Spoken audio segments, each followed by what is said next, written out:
Hi guys, so today kuan nito ato lang ning ilisdan ang ato ang DC isolator switch. So DC isolator switch ni siya 50 amps yang capability.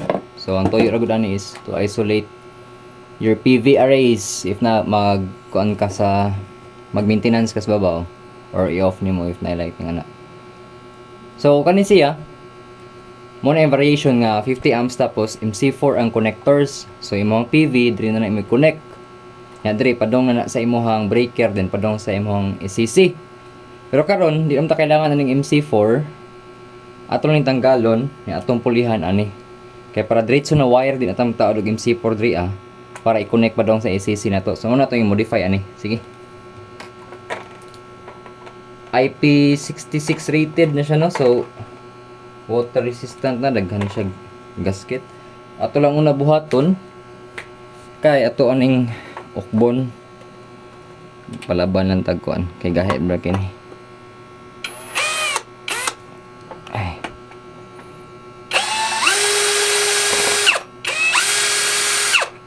Okay. Ito lang pantanggalon yung mga screw para ito maabli.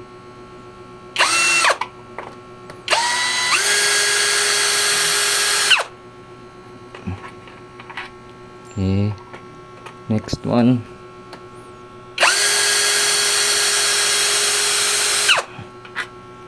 Last but not the least.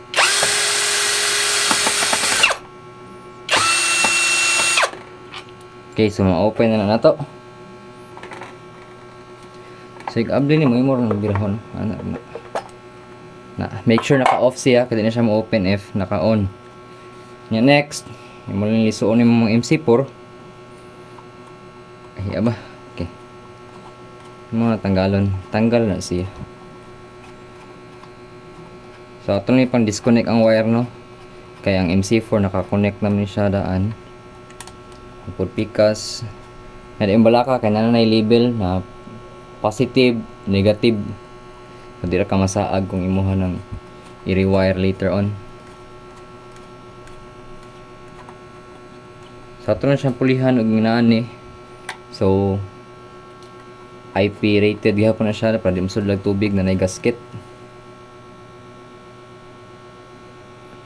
Pero mo lagi wala man tay gamit ri sa output nga side. Aning MC4 so ato ning tanggalon tong ilisan. Okay, tanggal na. Ito na siyang screwhan.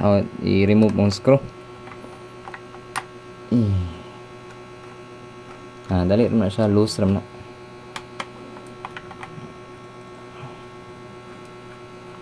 So, good for one string rin ha. Ang PV isolator.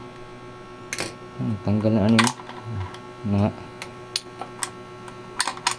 Later on, kung naana ato ang wire para sa ECC, ato rin tao dia.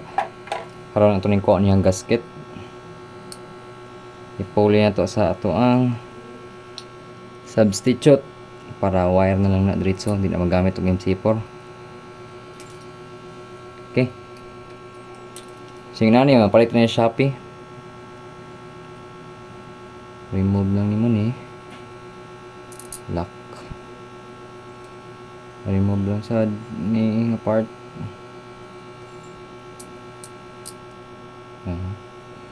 Tao ng mga gasket.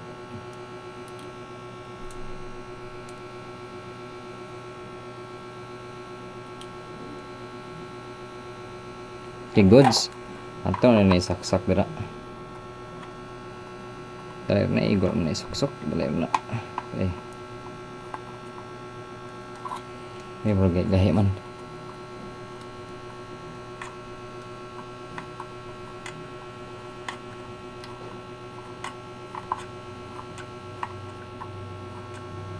So, kita mo sealed dyan siya, no? Ganay gasket.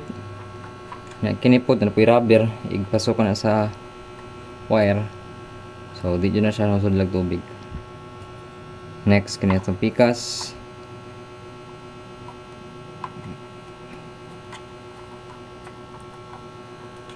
Nana po na yung label, positive, negative. So, dali dyan kanina tao dyan. Dali ram sabtan. Okay, goods. Naawa. Mura nang tanggalon diha if magtaod kag wire, mura na palusot diha. Ayun pahutan. Mura connect dito sa terminal. Okay, goods dali ra no. Tara, nabalik na cover. Balik mga screw.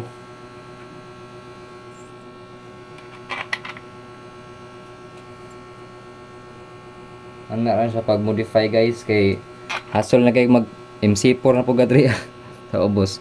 For now mas napod siya variant nga dili siya MC4 pero ang gipili kay para dali ra magsakto ang MC4 connector ba. Gikan sa mong PV array. Ay, ano ni. Screw balik.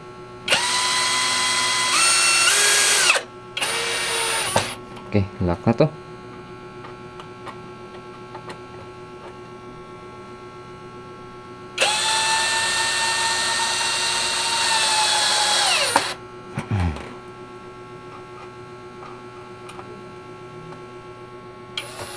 ISO rated din siya no. So expect ang quality din siya. So from Sun 3 din ang nga kuan. Sun 3 siya nga brand sa PV array DC isolator.